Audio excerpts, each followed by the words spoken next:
Dear students and parents, ఈరోజు మనము job opportunities in government sector for civil engineering. అయితే civil engineering అనగానే నేను ఒక రెండు మాటలు చెప్తాను. నేను ఎప్పుడూ ఏసీలోనే ఉండాలి, వైట్ కాలర్ జాబ్స్ మాత్రమే చెయ్యాలి, దయచేసి మీకు సివిల్ ఇంజనీరింగ్ వద్దు.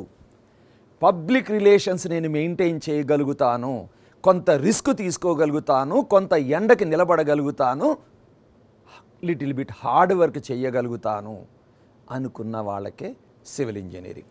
సో సివిల్ ఇంజనీరింగ్ జాబ్స్ ఎలా ఉంటాయంటే ఒక్కొక్కసారి స్టార్టింగ్లో 15,000 20,000 వస్తాయి.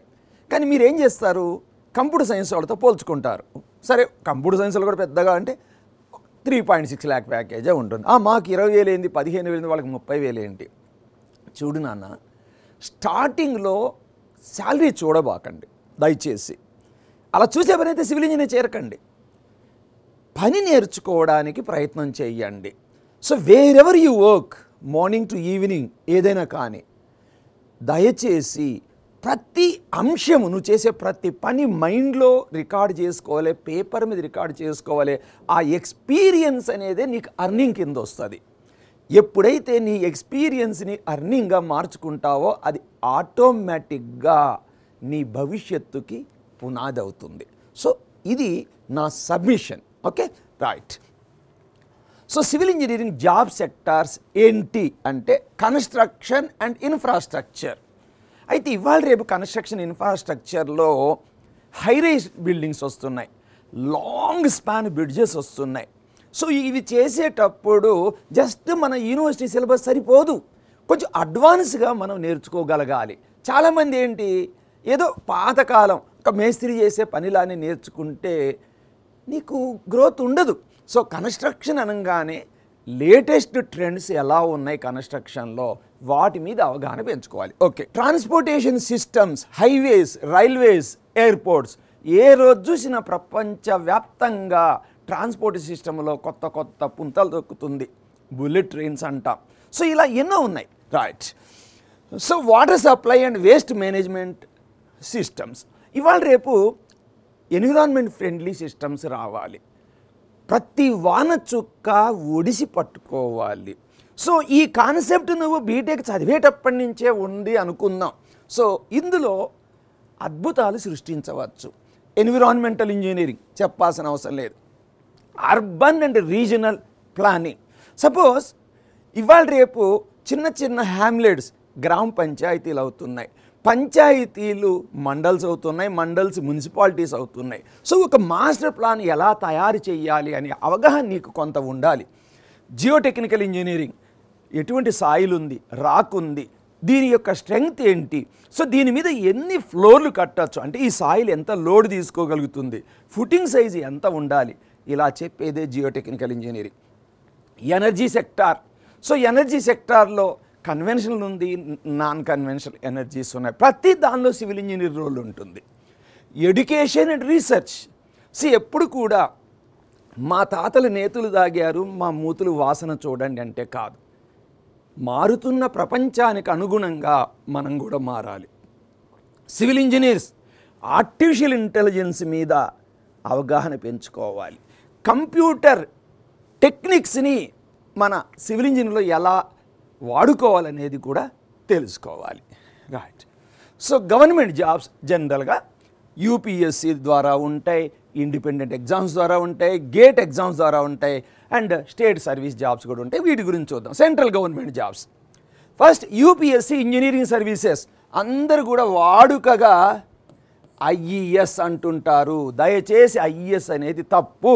ఐఈఎస్ అంటే ఇండియన్ ఎకనామిక్ సర్వీస్, దాన్ని మనం నిజానికి మాట్లాడితే దాని ఇంజనీరింగ్ సర్వీసెస్ ఎగ్జామ్ అనాలి. Okay, so UPSC engineering services ద్వారా Indian defence service of engineers, central water engineering service, central engineering services, border roads, military, Indian skill development, ఇలాంటి డిపార్ట్మెంట్స్లో వస్తాయి.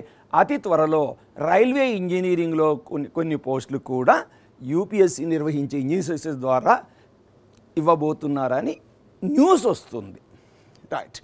సో మరికొన్ని చూద్దాం. Central pollution control board, central warehousing corporation, food corporation of India, staff selection commission, SSC JE almost every year వస్తూ ఉంటుంది, RRB JE, ISRO, bureau of Indian standards.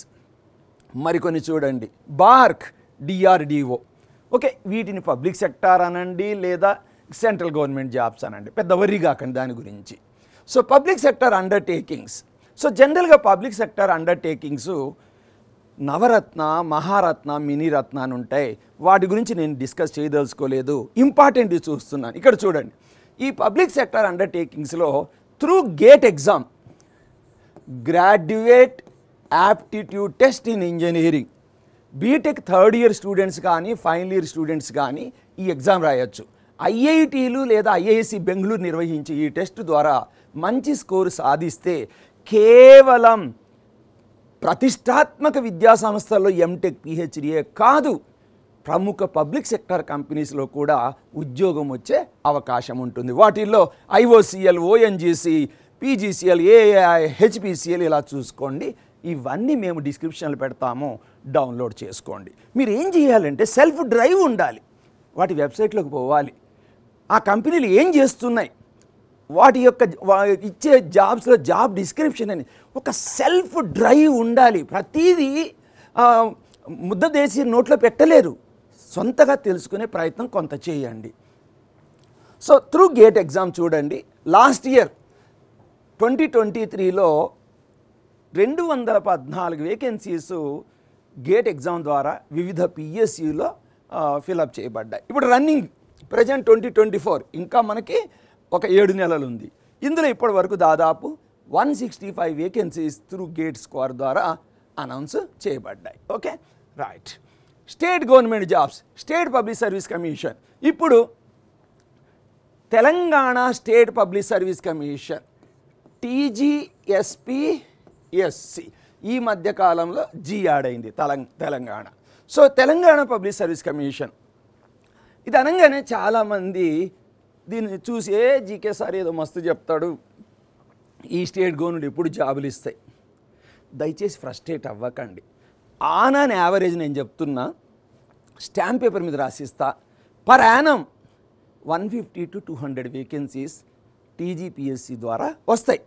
అయితే అది అన్నీ ఒకటేసారి వస్తాయా లేదా ఎవ్రీ ఇయర్ వస్తాయా? ఏందంటే బ్యాడ్ లక్ ఏందంటే వివిధ రాష్ట్రాలు ఒక క్యాలెండరు పాడు ఏమీ పెట్టట్లేదు. ఆ జాబ్ క్యాలెండర్ అంటే ఒకటి ఉంటే పిల్లలకి మోటివేషన్ ఉంటుంది. ఈ జాబ్ క్యాలెండర్ అనేది ఏ ప్రభుత్వం కూడా చెయ్యలేకపోవడం వల్ల ఏమైందంటే స్టూడెంట్స్లో ఒక రకమైన వైరాగ్యం అనండి లేదా నిస్పృహ అనండి, ఫ్రస్ట్రేషన్కి లోన్ అవుతున్నారు. బట్ నేను చెప్పేది ఏంటంటే ఎవ్రీ ఇయర్ 150 నుంచి 200 పైచీలకు వేకెన్సీస్ సివిల్ ఇంజనీరింగ్ వస్తాయి. ఒక్కసారి ఇంకా 300 కూడా యావరేజ్ నేను చెప్తున్నా. అంటే అన్నీ ఒకటేసారి రావచ్చా, ఎవ్రీ ఇయర్ రావచ్చా? సో వీటిల్లో assistant executive engineer, assistant engineer, polytechnic lectures, అలానే స్టేట్ పొల్యూషన్ కంట్రోల్ బోర్డులో కూడా సివిల్ స్టూడెంట్స్ ఉంటారు. ఎందుకంటే ఇక్కడ కొంచెం ఎన్విరాన్మెంటల్ సంబంధించి ఉంటుంది. సివిల్ ఇంజనీర్స్ ఎన్విరాన్మెంటల్ సబ్జెక్ట్ కూడా చదువుతారు. అలానే ట్రాన్స్కో, జెన్కోలోని జూనియర్ ఇంజనీర్, అసిస్టెంట్ ఇంజనీర్ పోస్టులు, GHMC, Hyderabad metro water supply schemes. Okay, few suggestion. Prepare for competitive exams along side your engineering. నేను ముందే చెప్తున్నా, బీటెక్ ఫస్ట్ ఇయర్ నుంచే ఎంతో కొంత మాస్టర్ ప్లాన్ వేసుకోవాలి. నువ్వు ఒక అడవి సృష్టించాలి. అడవి సృష్టించాలంటే ఫస్ట్ ఒక చెట్టు అయితే వెయ్యాలి కదా. ఆ చెట్టు 2 చెట్లు అవుతుంది, 4 అవుతుంది, తర్వాత పూర్తి అడవి నిర్మాణం అవుతుంది. అంతేగాని ఓవర్ నైట్ ఏది కాదు. సో అందుకే నేనేమంటే బీటెక్ చదువుతున్నప్పటి నుంచే కాంపిటేటివ్ ఎగ్జామ్స్లో ఏమి సబ్జెక్టులు ఉన్నాయో వాటిని కొంచెం గుర్తించి మన యూనివర్సిటీ సిలబస్కి కాంపిటేటివ్ ఎగ్జామ్ సిలబస్కి ఏమైనా తేడా ఉంటే కవర్ చేసుకొని చేస్తే బీటెక్ అయిన వెంటనే మీకు మంచి జాబ్ వచ్చే అవకాశం ఉంటుంది. Focus on engineering maths. ఈ మ్యాథ్స్, యాప్టిట్యూడ్, జనరల్ అవేర్నెస్ తప్పదు. పర్టికులర్లీ సివిల్ వాళ్ళకి స్టేట్ గవర్నమెంట్ జాబ్స్ ఉంటాయి. స్టేట్ గవర్నమెంట్ జాబ్స్లో హిస్టరీ, జాగ్రఫీ, ఇంకా ఇండియన్ పాలిటీ ఇలాంటి సబ్జెక్ట్స్ అన్నీ ఉంటాయి. అందుకే నేనేం చెప్తానంటే బీటెక్ చదువుతున్నప్పుడే సరదాగా న్యూస్ పేపర్లు చదవడము, సపోజ్ తెలంగాణ రాష్ట్రానికి సంబంధించిన హిస్టరీ కానీ ఇలాంటి చదువుకుంటూ ఉండాలి. ఉంటే ఏమవుతుందంటే బీటెక్ అయిన వెంటనే లేదా ఫైనల్ ఇయర్లో స్ట్రెస్ ఉండదు. Okay, analyse previous year papers. ఈ ప్రీవియస్ ఇయర్ పేపర్సు టెక్నికల్వి కానీ జనరల్ స్టడీస్వి కానీ అందుబాటులో ఉంటాయి. ఏస్ ఇంజనీరింగ్ అకాడమీలో ఇందులో నిష్ణాతులైన ఫ్యాకల్టీ రాయబడిన బుక్స్ కూడా దొరుకుతాయి మీకు. ప్రాక్టీస్ ప్రీవియస్ క్వశ్చన్స్ ఓకే అయిపోయింది. Develop communication skills, problem solving abilities. Communication skills అంటే నేను ఇంతాకనే చెప్పాను, పబ్లిక్ రిలేషన్స్ మెయింటైన్ చేయడం. సపోజ్ నువ్వు రేపు సొంత కన్స్ట్రక్షన్ కంపెనీ పెడతావు, ఎంతోమంది కస్టమర్లు నీ దగ్గరకు వస్తారు, వాళ్ళతో ఎలా మాట్లాడాలి అనేది ఒక art. So excellent communication skills. లేదా నీతో పనిచేస్తే ఇతర విభాగాల్లోని వాళ్ళతో ఎలా మాట్లాడాలి. సో కమ్యూనికేషన్ స్కిల్స్ అనేది పర్టికులర్లీ సివిల్ ఇంజనీర్ అనేవాడు పైకి రావడానికి, జీవితంలో ఎదగడానికి చాలా ఉపయోగపడతాయి. Focus on concept oriented learning. Concept నేర్చుకొని దాన్ని అప్లికేషన్కి పోవాలి. మళ్ళీ ఊరిక పుస్తకాలు పూర్వైతే కాదు, దాన్ని నిజ జీవితంలో ఎలా అప్లై చేయాలనేది కూడా తెలుసుకుంటే నీకు బంగారు భవిష్యత్తు ఉంటుంది. Okay, thank you, all the best.